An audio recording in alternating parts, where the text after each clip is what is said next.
E aí, concurseiro, seja bem-vindo à entrevista com o especialista de hoje.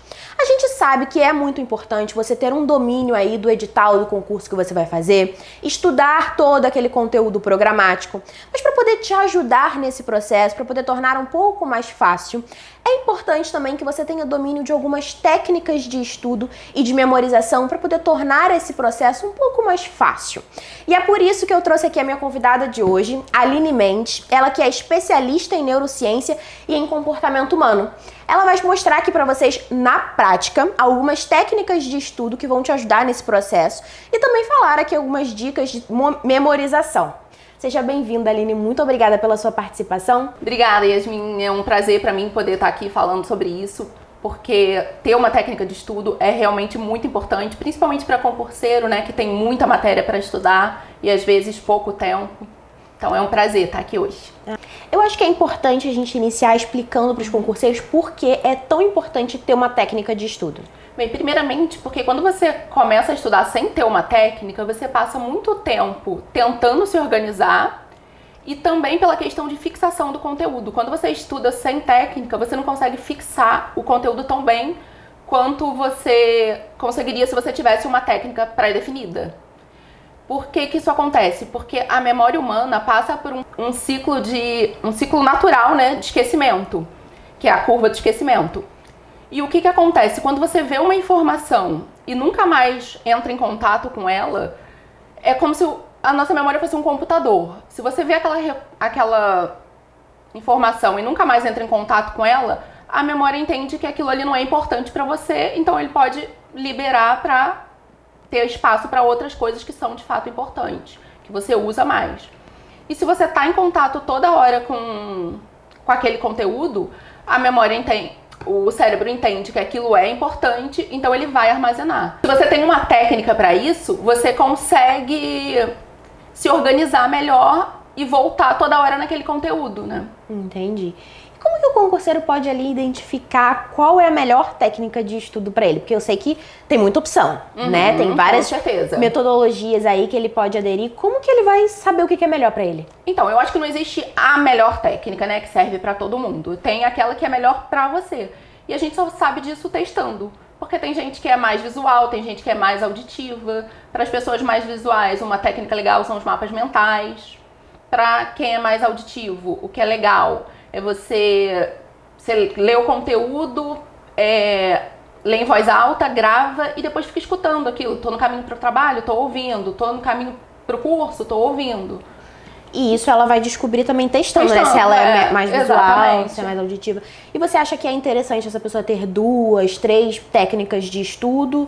Ou às vezes é importante ter uma, focar ali para você conseguir manter aquilo organizado e bonitinho? Não, com certeza. Eu acho que é importante ter mais de uma técnica de estudo, até porque depende da fase que a pessoa tá.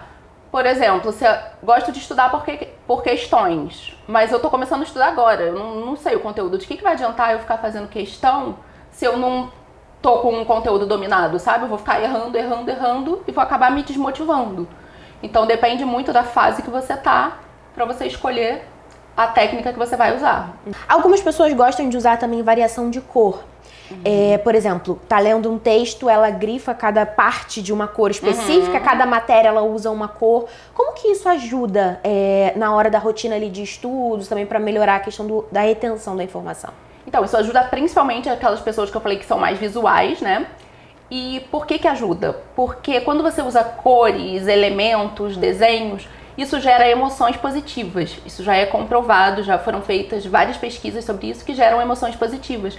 E as emoções positivas ajudam na retenção da memória. Aline, queria que você contasse pra gente qual é a sua técnica de estudo favorita e por quê? Então, eu não tenho uma técnica de estudos favorita. Então, eu vou te falar 2. Eu gosto de estudar como se eu estivesse ensinando alguém, porque isso ajuda também a reter a memória. Por quê? Porque, como eu disse lá no início, que quando você dá uma utilidade, quando você usa mesmo na prática aquilo que você aprendeu, o cérebro entende que aquilo é importante para você, então ele vai guardar aquilo na memória de médio e longo prazo. A segunda técnica que eu gosto muito também são os mapas mentais. Legal. Você pode mostrar pra gente um pouquinho como que funciona? Claro, vamos lá. Então, criar um mapa mental é muito simples. Primeiro, você precisa definir um tema central e colocá-lo no centro do papel ou do slide, se você estiver fazendo um mapa virtual. Eu, particularmente, gosto de fazer mais no papel, porque eu acho que enquanto você está escrevendo, você já retém mais o conteúdo. E a partir daí, cada ideia que vier depois vai ser conectada à ideia central por meio de linhas, curvas ou setas, criando assim uma rede de conexão entre as ideias. E os mapas te ajudam a memorizar as informações importantes, uma vez que eles usam todas as habilidades corticais, ou seja, eles ativam o cérebro em todos os níveis. E uma outra utilidade que você pode usar para os mapas mentais também é... Você faz o mapa e depois você vai ocultando determinadas partes dele e testando sua memória, observando se você consegue lembrar tudo que está ali. Nossa, eu adorei. Inclusive, já vou tentar aderir aí na minha rotina de estudo, porque é importante você ter uma metodologia, né? Sim, com certeza. Muito bom. Eu acho que a gente falou bastante aqui sobre o mapa mental e eu queria que a gente tentasse abordar uma outra técnica. A gente falou sobre a questão da curva do esquecimento. Você tem alguma dica, alguma técnica que você poderia indicar para evitar que aconteça, né, essa questão do esquecimento daquele conteúdo? Com certeza. Para isso, as revisões são fundamentais. Como você pode fazer revisão? Uma técnica que eu gosto muito para revisão são os flashcards. Que você coloca, você pega um cartão, também já tem aplicativo que faz isso, mas eu gosto do manual. Você pega um cartão, escreve de um lado uma pergunta e do outro lado a resposta. Legal. E aí você faz uma pilha, vai perguntando. Se você acertar, coloca na outra pilha. Se você errar, volta para aquela pilha de perguntas. E aí você só tira dali depois que você acertar. E essa forma de estudar, você está estudando duas vezes. Quando você está produzindo o material e na hora da revisão. Nossa, então é super funcional, Exatamente, é bem prático. é. Tem uma outra técnica que eu acho que essa é um pouquinho mais conhecida, que também é muito usada na rotina de trabalho, que é a técnica do Pomodoro. Como que você orienta ela a ser usada para poder, na rotina de estudo mesmo? Então, a técnica do Pomodoro, você intercala momentos de estudo, de concentração total, com momentos de relaxamento. Então, eles sugerem que você faça 25 minutos de concentração total, foco total ali no estudo, e 5 minutos de relaxamento. Muita gente usa essa técnica errada, porque usa esses 5 minutos, não usa esses 5 minutos da forma adequada, né? Então, é muito importante que esses 5 minutos de relaxamento sejam de fato para relaxamento.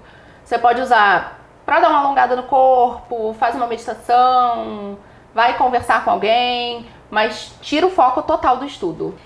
Tem alguma, para ter uma rotina de estudo de qualidade, além da parte da técnica de estudo, porque a técnica de estudo é aquele momento ali em que ele senta, decide que vai se concentrar e tal. Mas para ter uma rotina de estudo de qualidade, para garantir aí que o concurseiro vá aplicar essa técnica de forma eficiente, conseguir absorver bem o conteúdo, como você acha que ele tem que preparar esse ambiente para ele poder sentar, se concentrar e aprender de verdade, né? Não, então, eu sempre falo isso, que a escolha do ambiente que você vai estudar é a coisa mais importante. Antes de ter uma técnica, você tem que ter um ambiente correto. Porque tem gente que estuda em cima da cama, sentado jogado no sofá, e aí você fica com dor nas costas, dor do pescoço, e ninguém consegue se concentrar de verdade com dor. Então é muito importante você ter uma cadeira, uma mesa, onde você consiga apoiar o pé direito, apoiar a coluna, para evitar dores. É importante que o ambiente seja claro, arejado, para não te dar sono, senão você fica levantando o tempo todo. É importante ter na mesa tudo que você vai precisar para o estudo, para evitar isso de ficar indo para lá e para cá e nunca mais voltar para estudar. Acontece. Muito. E outra coisa é deixar celular longe de você. As redes sociais Exatamente. são vilões, né? Os principais, né? Porque aí você vai dar só uma olhadinha no Instagram, quando você vê se tá rolando, você tá no feed de alguém, de outro alguém e nunca mais voltou pro estudo. Então, a principal é ter um ambiente de estudo adequado e deixar o celular bem longe. Legal. Aline, essas técnicas de estudo auxiliam diretamente ali como uma forma também de ajudar a memorizar melhor? Ou a técnica é apenas uma forma prática dele poder estudar de uma forma diferente e tal? Ou não, realmente auxilia ali até para melhorar melhor a retenção dessa informação? Com certeza auxilia na retenção da memória. Aline, tem alguma outra dica que você possa dar para que os alunos apliquem, né? E consigam melhorar aí a retenção desse conteúdo? Sim, com certeza. O principal vilão da retenção do conteúdo é o estresse.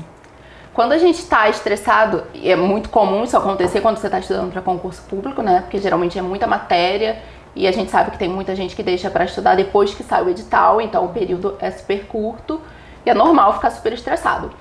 Então, a primeira coisa que o concurseiro tem que fazer é diminuir esse estresse. E como fazer isso? Investe em meditação, coloca um tempo na sua agenda para relaxar, faz o que funciona para você, sair com os amigos.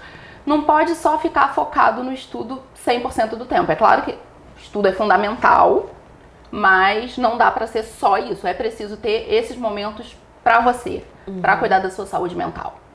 Isso também faz parte aí, vamos colocar, da rotina de estudo, né? Que vai ajudar ele a aprender melhor. A gente tá chegando ao fim do nosso bate-papo, mas antes eu queria que você deixasse um conselho aí pro pessoal que tá iniciando o estudo e às vezes tá um pouco perdido. Se você puder, ou talvez dar uma orientação para eles de por onde que eles podem começar. A gente deu várias dicas aqui, várias técnicas, mas eu acho que talvez um direcionamento bem específico pode funcionar bem. Então, eu acho que a primeira coisa é começar pelo ambiente que você vai estudar. Então, se você tiver um espaço especialmente para isso em casa, melhor. Se você mora com outras pessoas, pede a colaboração quando você estiver estudando, para nesse momento você não ser interrompido. E é aquilo que eu já falei. Quando você for sentar para estudar, coloca tudo que você precisa ali. O que você não precisa, deixa longe de você para não te distrair. E no mais, escolha a sua técnica, vai testando até você encontrar aquela que funcione de fato para você e use até o final, até o dia da prova. É isso, para ser aprovado. Com certeza. Mais uma vez, muito obrigada pela sua participação. Eu acho que foi muito esclarecedor e prático, né? Sim. Eles já vão poder sair daqui e colocar em prática aí na rotina de estudo as técnicas que a gente deu. Muito obrigada. Obrigada a você. Concurseiro, espero que as dicas que a gente deu aqui hoje, que as técnicas auxiliem possam melhorar, né, a sua rotina de estudo. Lembra de se inscrever aqui no nosso canal e também de acompanhar a gente nas redes sociais. Estamos de olho em tudo do mundo dos concursos para te manter sempre bem atualizado. Até o próximo programa. Tchau, tchau. Tchau.